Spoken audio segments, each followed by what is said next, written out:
mendengarkan podcast ini. Pasti semua saudara merasa dimiliki oleh Tuhan. Tetapi masalahnya adalah apakah Tuhan bisa memiliki saudara? Memang secara hukum, secara de jure, Tuhan Yesus telah mati di kayu salib menebus kita. Secara hukum kita adalah milik Tuhan. Dalam 1 Korintus pasal 6 ayat 19 dan 20 firman Tuhan mengatakan, "You are not your own." Kamu bukan milik kamu sendiri. Secara hukum kita milik Tuhan. Dan pasti kita merasa bahwa kita dimiliki oleh Tuhan. Tetapi faktanya, kenyataannya, secara de facto, apakah sungguh-sungguh Tuhan telah memiliki kita? Apakah kita rela dimiliki Tuhan? Kita rela dikuasai Tuhan? Apakah sungguh-sungguh di dalam perjalanan hidup kita selalu ada dalam kontrol dan kendali Tuhan?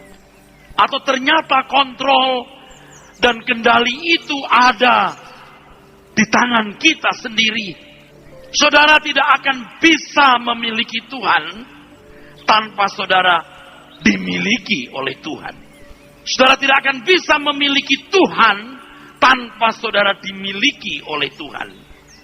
Dan saudara tidak akan bisa dimiliki oleh Tuhan kalau saudara masih memiliki diri saudara sendiri. Ini bukan masalah sederhana. Ini bukan masalah yang mudah. Ini masalah yang memiliki kompleksitas yang tinggi, kompleks. Karena jiwa kita ini juga kompleks. Karakter watak kita ini kompleks. Dan masing-masing kita memiliki keunikan yang hanya Tuhan yang tahu dan saudara sendiri. Sedekat siapapun dia, apakah istri, orang tua, atau anak. Pada akhirnya setiap orang memiliki keunikan yang tidak bisa dimengerti orang lain kecuali Tuhan. Oleh sebab itu setiap orang harus benar-benar berperkara dengan Tuhan. Sebab segala keunikan yang kita miliki, kompleksitas yang kita miliki, kalau tidak bisa kita kendalikan dengan baik dan kita persembahkan kepada Tuhan, kita tidak pernah bisa dimiliki Tuhan. Betapa liciknya hati, begitu Alkitab berkata. Hati kita pun juga licik. Kita bukan hanya meliciki orang lain, seringkali kita juga diliciki oleh diri sendiri dan kita tidak sadar bahwa kita telah meliciki diri sendiri. Seperti contohnya, tadi pagi telah saya kemukakan hal ini menjadi tema khotbah. Ketika saudara mengatakan, "Ku mengasihimu Tuhan. Sampai menutup mata Tuhan, ku tetap setia." Tahukah saudara bagaimana kesetiaan kepada Tuhan itu? Anda menantikan janji Tuhan. Janji apa yang saudara nantikan? Seringkali apa yang kita katakan di gereja tidak sinkron dengan apa yang kita lakukan atau keberadaan hidup kita setiap hari. Kalau Taman Mini Indonesia Indah itu miniatur dari keberadaan yang ada di suku-suku di Nusantara ini. Kalau mau memahami rumah-rumah joglo di Jawa Tengah, Anda datang ke Taman Mini Indonesia Indah, Anda menemukan rumah joglo. Kalau Anda menemukan rumah gadang di Taman Mini Indonesia Indah, itulah rumah-rumah gadang di Sumatera. Tetapi kalau tidak sinkron, itu menipu, saudara. Itu menyesatkan. Kalau ada orang luar negeri yang datang ke Taman Mini Indonesia Indah, lalu menemukan rumah-rumah yang tidak sama dengan rumah-rumah yang ada di wilayah-wilayah Nusantara, itu menipu, itu menyesatkan. Kalau di gereja ini kita berkata, tidak pernah ku bawa selain yang terbaik. Benarkah kita tidak pernah memberi selain yang terbaik? Kalau kita mengatakan, Tuhan aku mengasihimu, bagaimana mengekspresikan kasih itu? Kalau seorang pria berkata, I love you kepada someone, kepada seseorang, pasti ada tindakan konkret yang menunjukkan atau menerjemahkan atau mengekspresikan cinta itu. Tuhan, aku mau melayanimu. Maksudnya apa melayani Tuhan itu? Aku mau menyenangkan Engkau Tuhan. Dengan cara apa kita menyenangkan Tuhan? Cukupkah kita dengan menyanyi-nyanyi, memuji-muji Tuhan di gereja? Apakah Tuhan kita sama dengan dewa, dewi dan ilah Allah yang hanya puas disodori ritual, seremonial, upacara agama dan dipuaskan dengan itu? Tentu tidak. Tapi kita bisa merasa tenang dan nyaman. Kita merasa sudah mengasihi Tuhan. Kita merasa sedang menantikan janji Tuhan. Sehingga itu semua seperti sandiwara, saudara. Kalau seorang pejabat negara di satu pertemuan resmi menyanyi padamu negeri, aku berjanji berbakti mengabdi bagimu negeri jiwa raga kami. Apakah berarti dia sudah mengabdi kepada negara ini? Apakah berarti dia sudah mengabdi kepada negara ini? Kalau faktanya justru hari-hari hidupnya dipenuhi dengan manipulasi dan korupsi, bukankah itu penipuan? Coba, yuk kita sadar, saudaraku. Kalau kita hanya terus berfantasi seperti ini, jadi apa kita kalau suatu hari kita berhadapan muka dengan Tuhan, saudaraku? Sebab suatu hari nanti semua kita pasti berdiri di hadapan tahta pengadilan Tuhan. Tidak ada yang tersembunyi. Semua kita telanjang di mata Tuhan. Tidak ada yang bisa kita sembunyikan. Semua keadaan kita terbuka di hadapan Tuhan, saudaraku. Kalau kita tidak mulai bebenah hari ini, tidak melihat kompleksitas jiwa kita masing-masing untuk dibenahi, supaya kita benar-benar di hadapan Tuhan. Betapa celaka.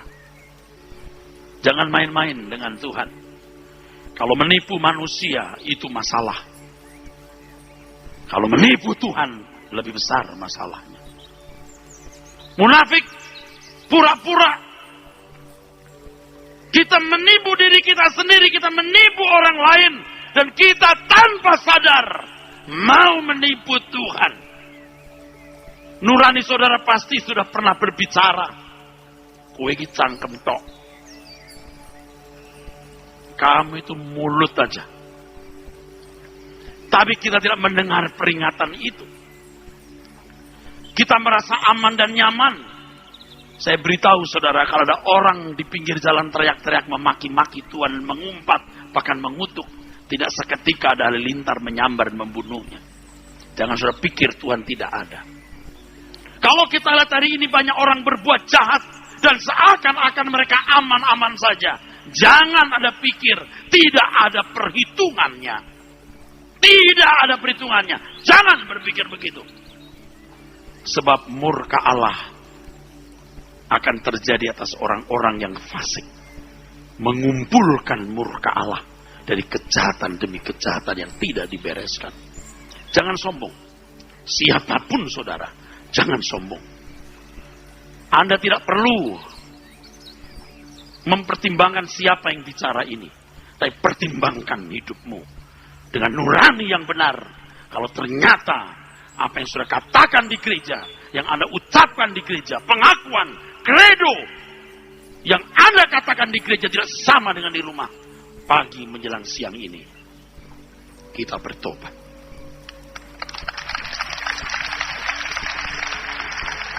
Berapa banyak saudara yang mau bertobat? Pikul kuk yang kupasang. Kata kuk, yok, di dalam bahasa Yunaninya zugon. Zugon. Zugon, kata ini lambang perbudakan dan lambang pendidikan. Maksud saya, kuk itu lambang pendidikan dan lambang perbudakan. Jadi kalau kuda liar sapi liar, kuda liar yang mau digunakan itu harus dijinakkan. Atau sapi yang mulai mau besar, yang tidak biasa didaya gunakan oleh majikannya, harus diajar bagaimana membajak. Kita seperti itu, saudara. Irama kita selama ini adalah apa yang aku mau ucapkan, ku ucapkan. Apa yang aku mau beli, aku beli. Kemana aku mau pergi, kakiku melangkah. Apa yang ingin ku miliki, ku usahakan untuk kuraih. Apa yang menyenangkan hatiku, itu yang ku kejar dan ku buru. Itu irama wajar. Irama umum yang dimiliki manusia pada umumnya. Dan kita telah dibesarkan dalam lingkungan hidup seperti ini, saudara. Jadi Tuhan itu sering kita perlakukan sebagai kekuatan yang hanya melegalisir apa yang kita ingini, lalu mendukung atau mensupport. Tuhan tidak menjadi majikan yang mestinya dengannya kita diskusikan apa yang kita ingini, apa yang kita mau lakukan, sebab Tuhan memiliki kita. Saya mengerti kalau saudara baru menjadi Kristen, saudara tidak bisa untuk hidup dalam otoritas Tuhan. Tidak bisa. Tidak mungkin bisa. Karena selain menyangkut hati yang lentur dan tunduk, juga menyangkut kepekaan untuk mengerti apa yang Tuhan kehendaki. Tidak ada cara cepat untuk menjadi seorang yang memiliki hati lentur, menuruti kehendak Allah. Dan tidak ada cara cepat untuk memiliki kepekaan mengerti apa yang dikehendaki oleh Tuhan. Itulah sebabnya kita ada di sini, saudaraku. Jadi setiap minggu kita datang ke gereja itu, mestinya gereja itu menjadi pusat kegiatan pengajaran yang menginspiring, yang mengajarkan kebenaran. Supaya saudara memiliki kecerdasan untuk bisa mengerti apa yang Tuhan kehendaki. Jangan hanya seremonial, jangan hanya sebuah liturgi. Kebenaran itu harus disampaikan, saudara. Kalau hanya tepuk tangan, nyanyi-nyanyi. Boleh tepuk tangan, boleh. Kalau hanya tepuk tangan, nyanyi-nyanyi, khotbahnya berkat-berkat melulu, you mau dibawa kemana? Berkat mah pasti. You nggak boleh jadi miskin. Kalau perlu you juga nggak boleh jadi kaya. You harus sangat kaya. Kalau you miskin, you bisa apa nanti untuk Tuhan? Miskin, sakit-sakitan, bodoh, nggak punya keahlian. Malaikat juga bingung, apanya mau dipakai. Amin, saudara. Saya bukan anti kemakmuran loh. Kemakmuran mesti ada. Harus. Karena Tuhan menjanjikan kelimpahan. Tetapi kelimpahan batin harus lebih dari kelimpahan jasmani. Itulah sebabnya saya ada di sini, saudaraku. Dan Anda punya gembala yang bisa bertumbuh dan berkembang. Ada di tempat di gereja yang benar hari ini. Tepuk tangan, saudara. Saya tidak dibayar untuk ngomong ini. Supaya saudara tahu. Dari gereja ini, saudara menantikan Tuhan datang kembali. Di awan-awan dan Anda diangkat ke kemuliaan Tuhan. Amin, saudara. Ayo, saudaraku. Kita memeriksa diri kita dengan benar. Tuhan menghendaki kita, saudaraku, memiliki kekayaan batin. Ini tidak bisa sebentar, saudaraku. Ini take time, ini perlu waktu. Tidak mungkin orang Kristen baru ujuk-ujuk, lalu jadi lentur hatinya taat kepada Tuhan. Ujuk-ujuk hatinya peka, mendengar suara Tuhan. Tidak mungkin. Harus belajar dan gereja ini harus menjadi pusat kegiatan pengajaran. Anda tidak disesatkan. Amin. Amin. Nuranimu engkau dengar. Lalu Bapak Ibu, ini nasihat saran yang mutlak harus dilakukan. Setiap hari, saudara harus ketemu Tuhan 30 menit minimal. Tutup pintu. Off-kan handphonemu. Jangan mikir apa-apa. Ketemu Tuhan. Saudara kan peka nanti. Bisa tahu ini pendeta benar nggak ngajarnya. Ini pendeta benar atau salah. Tuhan akan berbicara kepadamu. Jangan hanya dengar suara pendeta. Tidak sedikit pendeta yang bengkok. Dengar langsung suara Tuhan. Bukankah Roh Kudus ditaruh di dalam hatimu. Dan dia pasti berbicara. Amin.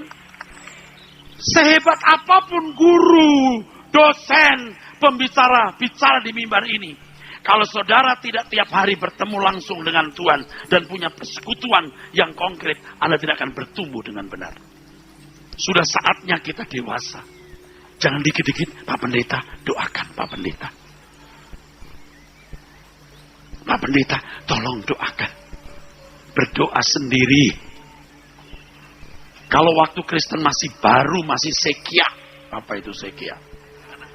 Kekanak-kanakan, bolehlah Anda dikit-dikit didoakan. Dikit-dikit didoakan. Pilek aja dibawa ke gereja. Tolong Pak, anak saya pilek. Anak pilek kok dibawa untuk didoakan. Mau disedot apa? Suruh tidur. Kasih obat. Minum vitamin C yang memadai. Amin. Oke, tanggung jawab itu saudaraku. Tanggung jawab saudaraku. Jangan dikit-dikit Pak Pendeta. Dikit-dikit Pak Pendeta. Nanti kalau Anda di atas pesawat. Di dalam pesawat di atas sana. Lalu pesawat ada turbulence. You mau panggil siapa? Kalau Anda di ruang ICU. Nafasmu megap-megap. Kayak mau cair jatuh ke darat. Siapa yang you panggil kalau bukan Tuhan? Latih untuk bertemu dengan Tuhan. Jangan dikit-dikit. Pak Pendeta tolong doakan. Pak Pendeta jangan lupa ya. Doakan. Sekalian Pak jangan lupa. Salam buat Yesus. Gimana sih ini? Gak ngerti deh saya. Gak boleh begitu. Seluruh jemaat Betani mulai hari ini minimal 30 menit ketemu Tuhan. Saudara nanti akan diajar Tuhan langsung. Sebab kompleksitas karakter dan watak kita itu gak ada orang tahu. Tuhan yang tahu. Dan Tuhan akan mengurai bagaimana menuntun kita supaya kita ini mengenali kompleksitas kita, saudaraku. Tuhan akan menolong kita. Bagaimana kita bisa mengontrol diri, mengendalikan diri, dan menundukkannya di bawah kaki Tuhan. Tuhan, kehendak-Mu yang jadi. Kenapa kita tidak bisa dimiliki Tuhan? Karena kita memiliki diri kita sendiri. Lihat tuh orang-orang yang dikit-dikit tersinggung, dikit-dikit marah. Itu peta dari orang yang memiliki dirinya sendiri. Kalau bapak-bapak tersinggung kelihatan langsung, ya, dadanya kembang kempis, tangannya langsung mengepal, mulutnya langsung muncul kata-kata tertentu. Tapi kalau ibu-ibu atau wanita sering nggak kelihatan. Waktu tersinggung dia diem, tapi lebih dalam. Lebih dalam. Wanita itu walau kelihatannya lembut, bisa lebih ganas. Lebih puas. Lebih sulit mengampuni. Kalau pria ribut terus berdamai. Wanita bisa nyimpen lama. Biar perang dunia ketiga dia nggak bisa mengampuni. Perasaan kita. Biasa kita manjakan. Kalau lagi mau tersinggung, tersinggunglah aku. Dinikmati tersinggung itu. Lagi mau marah, ledakkan marah itu. Terus dinikmati. Sampai bisa membuahkan konflik. Bisa membuahkan percideraan. Bisa terjadi perkelahian. Sampai pembunuhan. Tetapi setelah kita menjadi milik Tuhan. Tuhan berkata, mari datang kepadaku. Yang letih lesu dan berbeban berat. Nah, letih lesu dan berbeban berat ini harus kita pahami dengan benar. Banyak orang pasti salah memahaminya. Dan saya akan mengulang memberitahukan kepada saudara hal ini sampai saudara mengerti. Letih lesu berbeban berat selama ini kita pahami sekedar karena kita punya masalah. Yang saya katakan ini Matius pasal 11 ayat 28 29 ya. Jadi kalau saya tidak suruh baca Alkitab bukan berarti khotbah saya tidak rohani. Kok nggak ada ayatnya? Ya, saya anggap Anda udah tahu ayat-ayat ini. Yang penting sekarang pengertiannya. Amin. Pengertiannya. Letih lesu dan berbeban berat ini bukan karena masalah-masalah jasmani. Sebab kalau masalah-masalah jasmani, masalah-masalah umum, itu tidak akan pernah berhenti. Selama kita hidup, selalu ada masalah-masalah itu. Tidak akan pernah berhenti, Pak. Lelah aku. Kenapa? Belum punya rumah. Lelah aku. Belum punya rumah. Tiap tahun ganti pindah kontrak. Tiap tahun ganti pindah rumah kontrak. Sambung menyambung menjadi satu. Itulah Indonesia. Lelah aku. Nanti yang lain begini. Lelah aku. Gaji cuma segini. Nggak cukup. Lelah aku. Punya penghasilan kurang banyak. Lelah aku. Belum lagi. Lelah aku punya suami seperti ini. Dulu saya pikir pendekar, ternyata penjahat. Lelah aku, kata seorang bapak punya istri. Ternyata istriku seperti ini. Aku lelah punya istri seperti dia. Kupikir dia bidadari. Ternyata kuntilanak. Lelah. Lelah-lelah seperti ini. Kalau diselesaikan Tuhan, itu sesaat. Artinya akan muncul masalah lain yang membuat Anda lelah. Sebab sepanjang kita hidup di bumi, tidak mungkin tidak punya masalah. Amin. Amin. Masalah suami selesai, muncul masalah mertua. Masalah mertua selesai, masalah suami selesai, muncul masalah ipar. Jangan Anda harapkan gak ada masalah hidup ini, saudara. Lelah penghasilanku cuma 3,5 juta. Oke, dapat 10. Setelah 10, lalu saudara punya gaya hidup berubah. Yang tadinya naik motor, sekarang naik mobil minibus. Biarpun tua, batuk-batuk, tapi mobil. Terus lelah punya minibus tahun 2000-an. Lelah. Kalau mau punya mobil bagus tahun 2013-2014 lumayan. Penghasilan naik jadi 20 juta. Naik lagi mobil. Nanti lihat orang, waduh. Kalau naik mobil niaga itu kurang keren. Kalau sedan baru, keyen. Bukan keren tapi keyen. Udah punya mobil sedan. Penghasilan jadi 75 juta. Kumpulannya sudah beda. Ibu-ibu yang tadinya cuman arisan dengan ibu RT, ibu-ibu di RT sekarang kan ibu-ibu pejabat, ada ibu wali kota, anggota DPR, udah naik lagi. Kalau dulu pakai emas sepuhan yang sampai gatelen, jadi koreng, sekarang emas betulan. Kalau dulu suami kasih 2 juta untuk 1 bulan, sekarang 20 juta nggak cukup. Belum lagi ada orang jual emas dia butuh duit. Sedikit harganya cuma 50 juta. Boleh nyicil 3 bulan. Terus gaya hidup berubah terus. You akan lelah. Sampai masuk neraka. Yang saya ngomong benar nggak? Pada umumnya benar walaupun tidak semua begitu. Suami punya istri. Galak. Terus itu. Mulutnya ada batu alkalin. Batu baterai alkalin. Nggak putus-putus ngomongnya, on off aja. Kalau tidur baru off. Begitu bangun on terus. Pokoknya on off terus. Nggak bisa dikecilin nih. Capek. Coba kalau aku punya wanita nggak seperti ini.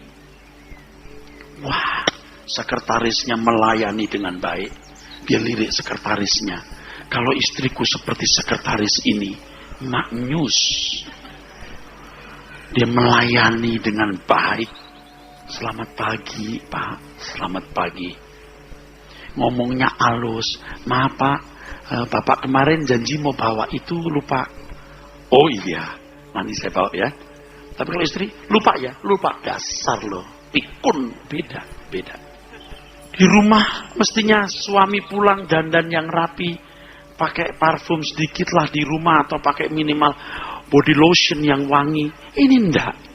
Dasternya 2 bulan tidak dicuci. Ini kalau nelayan enggak usah pakai bom ikan. Dicemplungin aja mati ikan. Sehat. Ikannya nggak kena mesiu. Ini daster si ibu ini. Kalau di rumah udah dasteran pakai masker putih gitu, kayak cover apa? Ya itu. Kayak film kartun itu loh. Casper udah. Ini putih begini. Sudah begitu.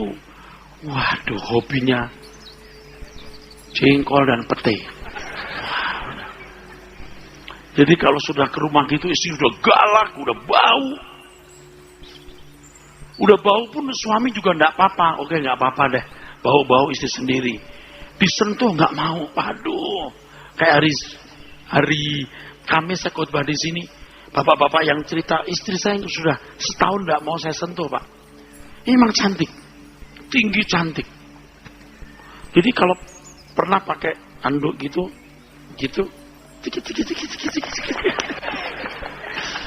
Itu keluar kamar mandi, suaminya mau pegang gini, dia nggak mau. Aduh. Lelah punya istri seperti ini, lelah. Lalu dia lihat sekretarisnya. Sekretarisnya kalau pagi-pagi dia datang, dia udah di depan, roknya mana mini, bau parfumnya Egner. Pagi Pak, pagi. Udah selamat pagi Pak, senyum gitu.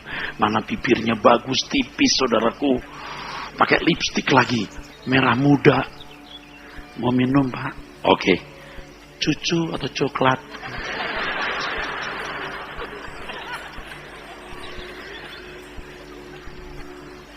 Apa? Ya, terserah Bapak. Coklat atau cucu. Tadi kau bilang cucu dulu baru coklat loh. Sekarang kalau coklat dulu.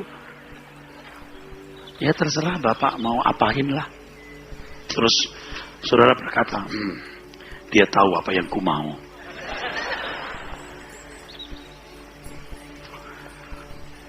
Terus keluar kota diajak. Kamu harus ikut saya.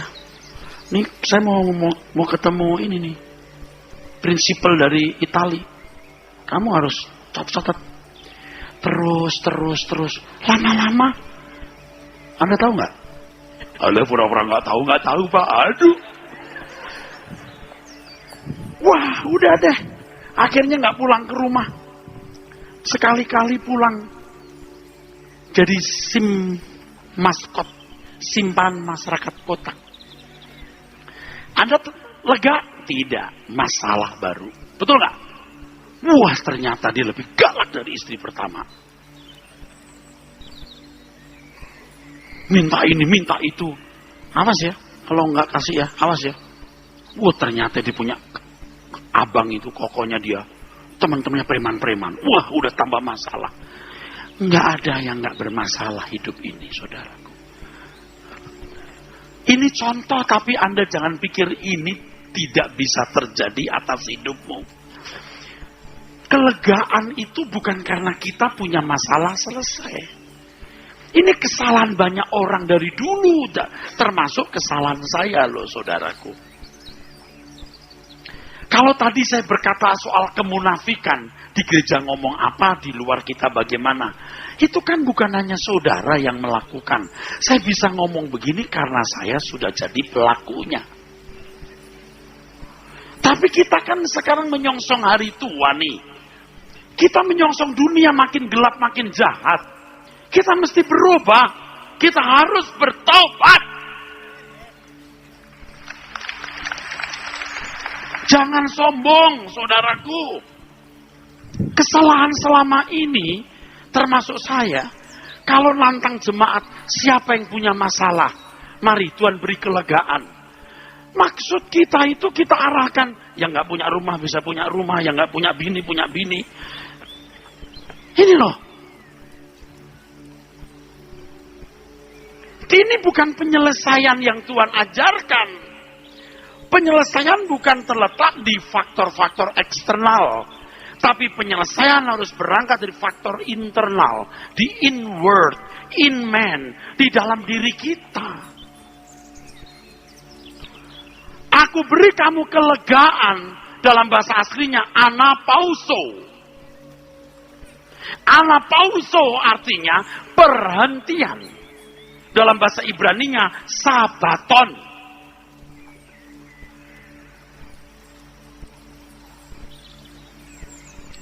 Jadi kita tidak boleh merasa kalau masalah ini selesai, aku tenang. Kalau kebutuhanku ini dipenuhi, aku mendapat pelabuhan. Kalau begini kita selingkuh. Selingkuh terhadap Tuhan.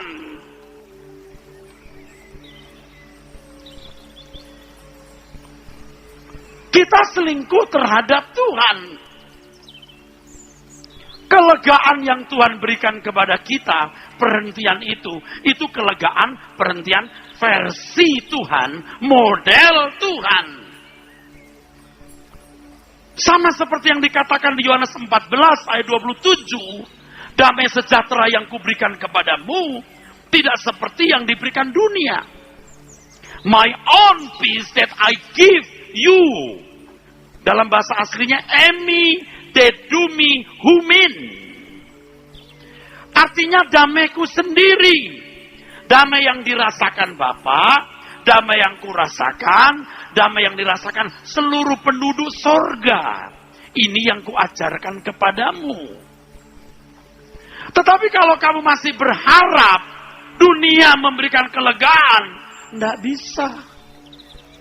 Kamu tidak bisa mengabdi kepada dua Tuhan. Terang tidak bisa bergabung dengan gelap. Nah, di sini dibutuhkan militansi.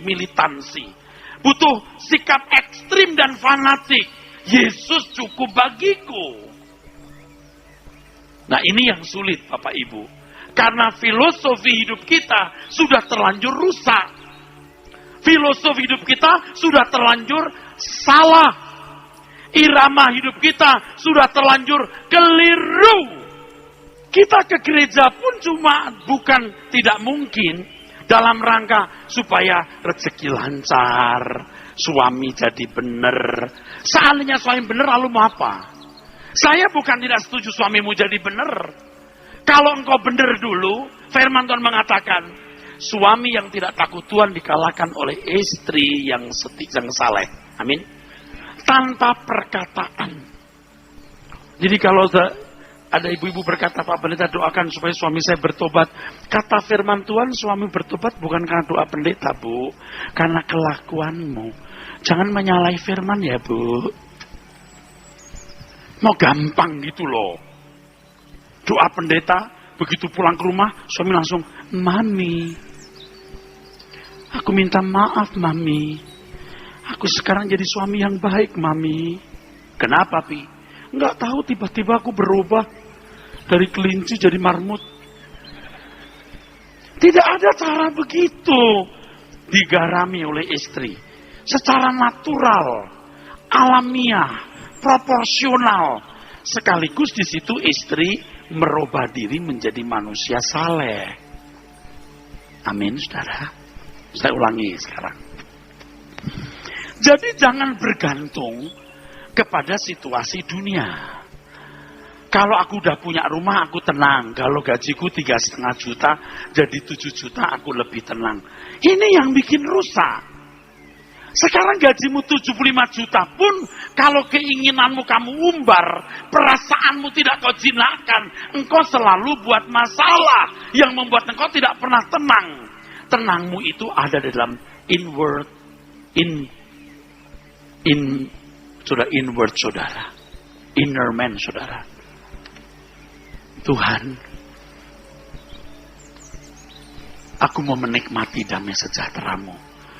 Bapak Ibu ngerti nggak waktu kebaktian seperti tadi, saudara nyanyi lalu nangis, kok damai? Itu baru uang muka. Tapi itu tidak permanen. Ketika Anda menanggalkan semua kepikiran lalu, Tuhan, Engkau, damaimu mengalir.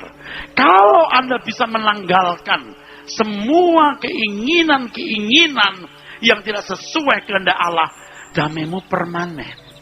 Dan ingat, Tuhan berkata, damai sejahtera yang kuberikan kepadamu tidak seperti yang diberikan dunia. Anda mau menikmati ini? Anda mau menikmati ini? Ini tidak bisa dinikmati oleh orang di luar Kristus. Ini hanya orang-orang yang ditebus oleh darah Tuhan Yesus yang di dalamnya ada Roh Kudus. Tetapi Anda tidak akan bisa menikmati damai ini kalau Anda tidak dewasa. Sebab damai ini berkaitan yang pertama dengan apa yang menjadi interest saudara dalam hidup, satu. Yang kedua, bertalian dengan karakter atau watak saudara. Kalau orang interestnya banyak dan berharap dengan berbagai fasilitas dia bahagia, tidak mungkin menikmati damai Tuhan. Yang kedua, kalau orang karakternya buruk, tidak mungkin dia bisa menikmati damai sejahtera Tuhan. Tidak mungkin dia bisa mengerti kelegaan di dalam Tuhan itu. Nah, itulah sebabnya saudara harus mengerti prinsip-prinsip seperti ini. Dan ketika saudara ada di gereja ini, saudara mendengar firman ini, satu masuk. Nanti lain waktu dengar lagi, masuk. Sampai saudara memiliki sebuah grand design dari kehidupan anak Allah itu bagaimana. Sementara Anda tiap hari ketemu Tuhan 30 menit. Dan 30 menit itu sebenarnya tidak cukup. Itu menstimulasi, merangsang untuk jalan hidupmu di jam-jam berikut. Dimulai 30 menit, terus itu menstimulasi untuk berjumpaan dengan Tuhan sepanjang harimu. Persekutuan, fellowship dengan Tuhan sepanjang harimu. Di situ Tuhan akan menolong saudara. Bagaimana saudara menjadi orang-orang yang berkenan kepada Tuhan. Tepuk tangan saudaraku. Sampai di sini ditangkap saudaraku? Sampai di sini mengerti saudaraku? Saya percaya kalau saudara dengan tekun mendengar apa yang saya katakan ini, saudara akan sungguh-sungguh diubahkan Tuhan. Jadi jangan lagi nyari-nyari orang tuh, doakan Pak supaya masalah saya selesai. Masalahmu pasti selesai karena kau anak Tuhan. Masalahnya kamu itu layak enggak ditolong Tuhan. Masuk pakai acara begitu. Kalau saudara tidak hidup benar, ditolong Tuhan itu mau apa? Anda masih bersama saya? Anda lihat saya kok aneh seperti manusia planet saya? Anda mengerti itu? Kalau saudara tidak layak ditolong Tuhan, tidak pantas. Karena Anda tidak sungguh-sungguh mau belajar jadi anak Tuhan. Saudara kan hanya menjadikan Tuhan seperti kacung. Nah, sekarang saya mau lengkapi. Kita sekarang jangan berpikir lagi kalau gajiku naik, aku lebih bahagia. Tuhan tahu kau membutuhkan. Kerja keras, hemat, jangan malas. Betul? Jujur, bersosialisasi dengan orang dengan baik. Mengalah itu indah, jalani. Gak mungkin Anda jadi miskin. Orang kafir saja kalau punya karakter baik seperti ini, baik, lancar. Betul gak? Dicari orang. Betul gak saudara? Kita kan punya pegawai-pegawai yang kalau itu baik, kita pertahankan. Mau keluar kita gandakan uangnya. Kalau dia punya saudara sakit, berapapun kita bantu. Cuma mempertahankan dia. Jadi saudara-saudara sekalian, berkarakter baik dalam hidup tiap hari. Ya. Kalau Anda gampang marah, tidak jujur di kantor, suka ribut, tidak setia kepada atasan. Lalu Anda berkata, Tuhan berkati pekerjaanku, engkau tidak layak diberkati. Engkau nggak pantas.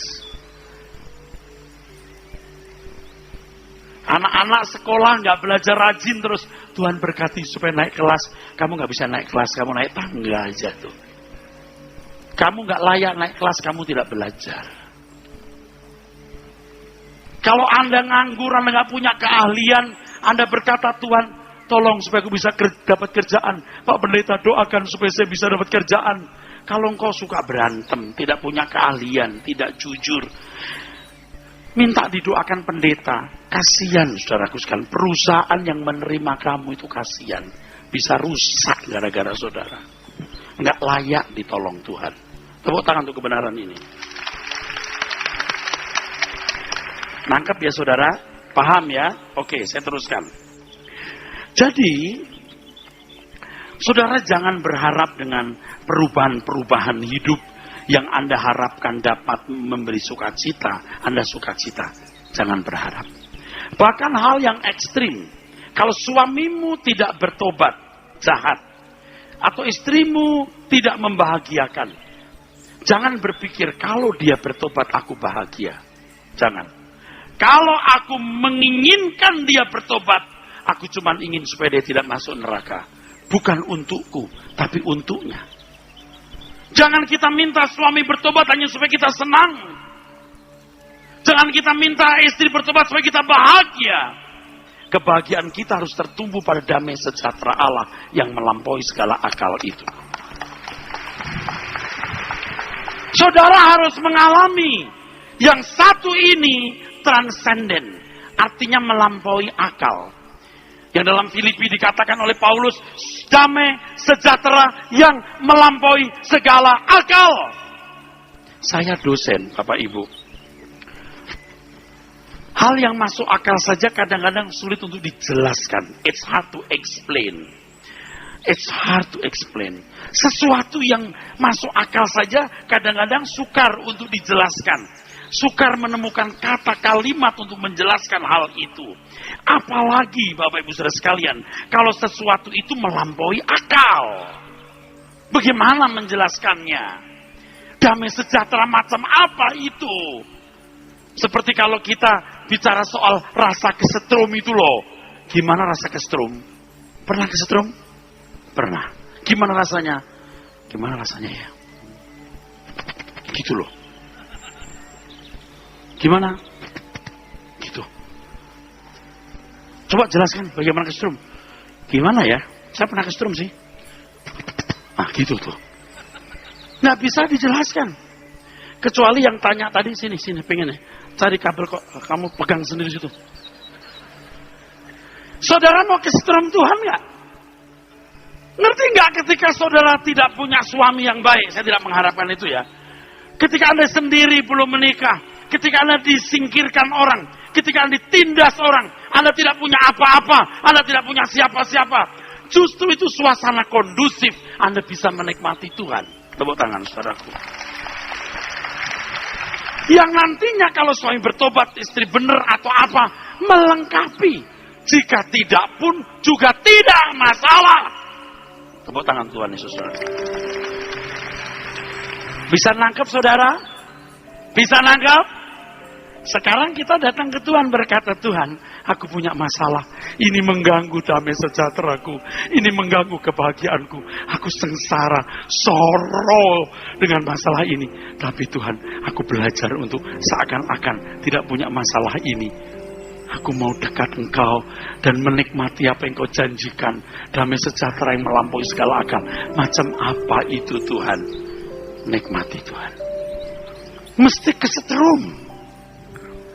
Mesti kesetrum, saudaraku. Nah, disitulah Anda baru bisa memiliki hubungan yang benar. Di Efesus pasal 5 dikatakan hubungan kita dengan Tuhan seperti hubungan suami istri. You are mine, I'm yours. Amin. Bagaimana bisa itu? Kalau istri menjadikan suami satu-satunya pria. Kalau pria menjadikan wanita istrinya satu-satunya wanita. Dalam berkata nikah saya sering mengatakan, sampai kapanpun engkau tidak pernah mengenal wanita selain ini. Sampai kapanpun engkau tidak pernah mengenal suami selain pria ini. Demikian pula kita dengan Tuhan. Kalau kita masih memiliki kebahagiaan yang bersumber pada hal yang lain, tidak mungkin kita menjadi kekasih Tuhan. Jangan Anda berpikir begini, itu pendeta nggak seneng ya kita nggak punya masalah. Dia senang kita punya masalah. Enggak. Tuhan juga tidak senang you punya masalah. Tapi jika itu perlu untuk menyelamatkanmu, dia kasih itu duri dalam daging. Thorn in the flesh. Jadi sekarang berbahagialah dengan keadaan yang kau alami. Mungkin situasimu lagi sulit, dagang lagi berat, piutang belum turun, hutang belum bisa kebayar. Selama you masih bisa hidup, bersyukur. Karena selalu ada jalan pada akhirnya. Dan nikmati Tuhan, sebab Tuhan pasti melindungi saudara. Dalam pemberitaan firman yang saya sampaikan, baik di gereja sendiri maupun di sini, saya akan terus mengulang-ulang bagian-bagian yang harus diulang. Dan Anda jangan pikir saya tidak tahu, dan jangan pikir Anda saya kekurangan bahan khotbah. Jangan Anda pikir saya mengulang, sengaja. Supaya Anda sampai bisa berubah. Amin. Anda bisa merdeka. Merdeka. Jangan merasa damai sejahtera setelah masalah-masalahmu diangkat atau selesai. Walaupun belum, tetaplah saudara sekalian menikmati damai Tuhan. Tuhan akan mengajarkan kelegaan itu. Belajar padaku. Kuk itu didikan. Tuhan mendidik kita lewat berbagai keadaan. Yang pada akhirnya Tuhan mau supaya kita bisa memiliki Tuhan. Dan Tuhan bisa memiliki kita. Saya berdiri di kursi itu, lihat saudara, ada satu keharuan saudara. Tadi pagi juga saya lihat orang-orang polos-polos bener ini memuji Tuhan ini. Tadi juga saya lihat, aduh ini orang-orang ini ya, rasanya manis-manis gitu. Tapi sayang kalau sampai tidak memiliki Tuhan. Sampai akhirnya ternyata tidak memiliki Tuhan. Karena memiliki dirinya sendiri. Makanya Bapak Ibu, kalau orang sudah rela menikmati hidup tanpa masalah selesai. Artinya walaupun ada masalah, walaupun ada pergumulan, tetapi dia merasa cukup dengan Tuhan. Orang-orang ini bisa menyalipkan daging dengan segala hawa nafsunya. Saudara membaca Galatia, saudaraku. Di kitab Galatia pasal 5, ayat 24. Barang siapa menjadi milik Kristus Yesus, ia telah menyalipkan daging dengan segala hawa nafsunya. Barang siapa menjadi milik Kristus Yesus, dia sudah menyalipkan daging dengan segala hawa nafsunya. Bagaimana kita bisa menyalipkan daging dengan segala hawa nafsu kita, saudaraku? Kalau keinginan-keinginan kita telah disalibkan. Lalu saudara mungkin akan berkata, Pak Pendeta, bagaimana kita bisa menyalipkan keinginan? Bukankah kita manusia yang harus punya keinginan? Benar. Anda tidak boleh tidak punya keinginan.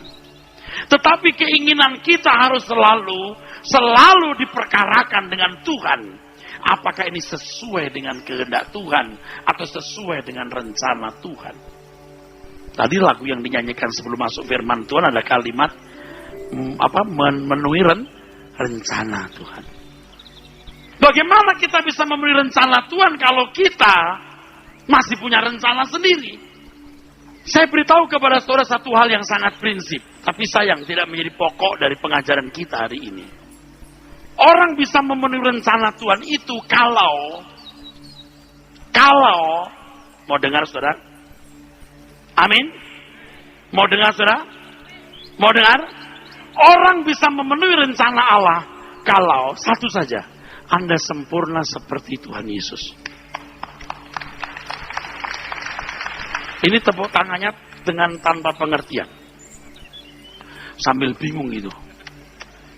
Artinya begini saudara, saya sudah katakan saya tidak cukup waktu menjelaskan, tapi cukup saja dengan satu statement.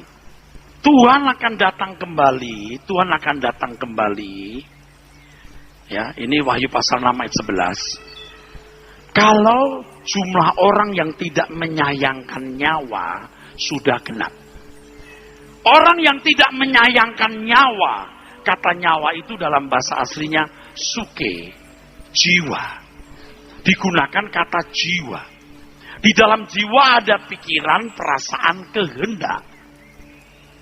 Orang yang tidak menyayangkan nyawa, jika jumlahnya sudah genap, jika jumlahnya sudah cukup, maka Tuhan akan datang.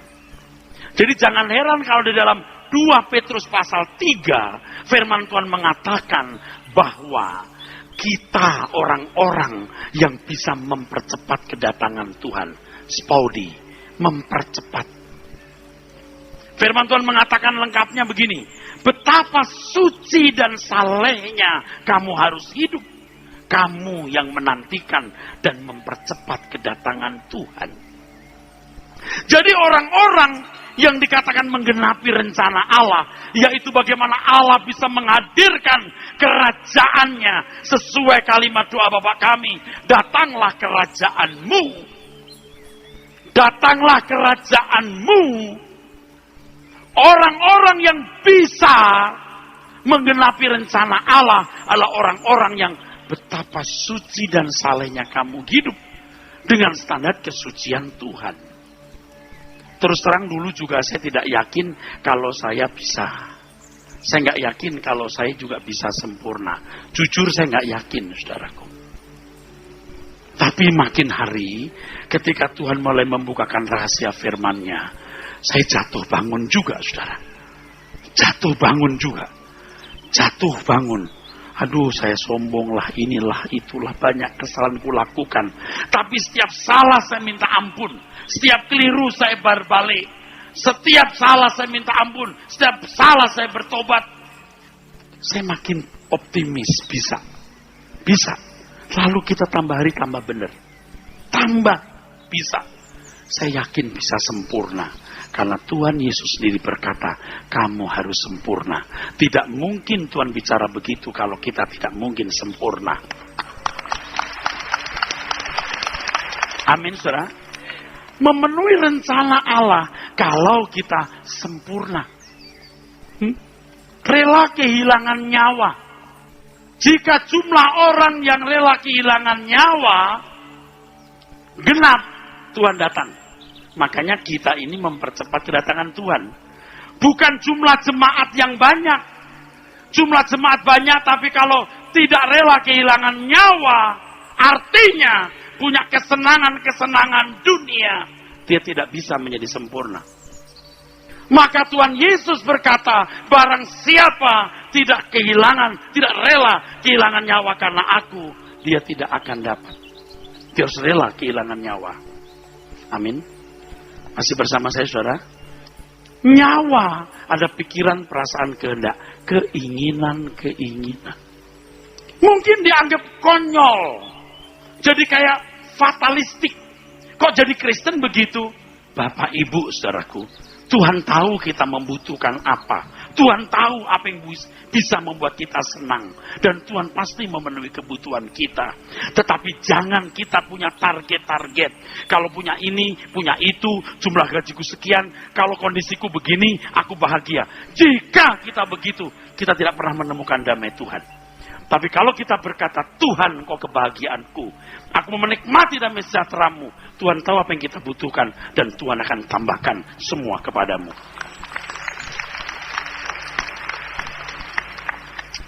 Jelas nggak, Pak? Clear nggak, Pak? Amin. Bukan kita ingin punya masalah. Sekalipun punya masalah, damai-Mu tidak hilang. Katakan amin. Sekalipun punya problem, jangan memberhalakan masalah. Kalau siang malam you pikir itu sampai darah tinggi, you pikir itu sampai stres, you memberhalakan masalah. Kalau orang berkata, kamu ini ya punya masalah kayak gak punya masalah, gampangin. Oh, gak gampangin. Aku harus bertanggung jawab menyelesaikan masalahku. Tetapi aku tidak boleh terikat, terbelenggu oleh masalah itu. Karena aku punya Tuhan, cukup bagiku. Amin, saudara. Anda bisa mengerti? Anda mau berubah? Jangan mikir lagi, kalau aku beli mobil itu keren. You anak dunia. Kalau rumahku besar begini, nanti keluargaku datang, aku bangga. You bukan anak Tuhan. Itu namanya keinginan mata. Wah, kalau aku kawin lagi, aku pacaran lagi, wih, boleh juga nih, aku bahagia, aku seneng nih. Itu keinginan daging. Keinginan daging, keinginan mata, keangkuhan hidup. Bukan berasal dari Bapa. Dan keinginan dunia akan lenyap. Tetapi orang yang melakukan kehendak Bapa kekal selama-lamanya. Sekarang masalahnya Bapak Ibu. Sekarang saudara mau menjadi milik Tuhan? Kalau kita liar dengan segala keinginan kita, liar. Tuhan, aku punya masalah ini mau selesai. Tuhan, aku punya problem ini, aku mau selesai. Anda masih liar. Mikir, memberhalakan masalah. Sekarang tanggalkan ini. Kita berkata, Tuhan, Engkau kekasihku. Tuhan, punya Engkau cukup bagiku. Tuhan akan memberikan damai sejahtera yang membuat kita mampu menopang segala keadaan. Haleluya. Saudara pulang dari sini, Anda naik motor gak merasa minder. Anda naik mobil yang kurang baik gak merasa kecil hati. Tapi Anda punya mobil mewah pun Anda gak merasa sombong. Anda merdeka. Karena Tuhan lebih dari segala perkara. Tapi kalau saudara merasa belum cukup dengan Tuhan Yesus, Anda merasa kalau punya ini, punya itu, kalau bebas dari masalah ini, masalah itu, senang. Berarti Tuhan tidak lebih besar dari hal-hal itu. You tidak memuliakan Tuhan. Mulutmu memuliakan Tuhan. Sikapmu dalam hidup tiap hari tidak memuliakan Tuhan. Jadi kalau ada masalah, terus manyun seperti ayam kena flu burung. Dia tidak memuliakan Tuhan. Kita sambung lain waktu. Amin.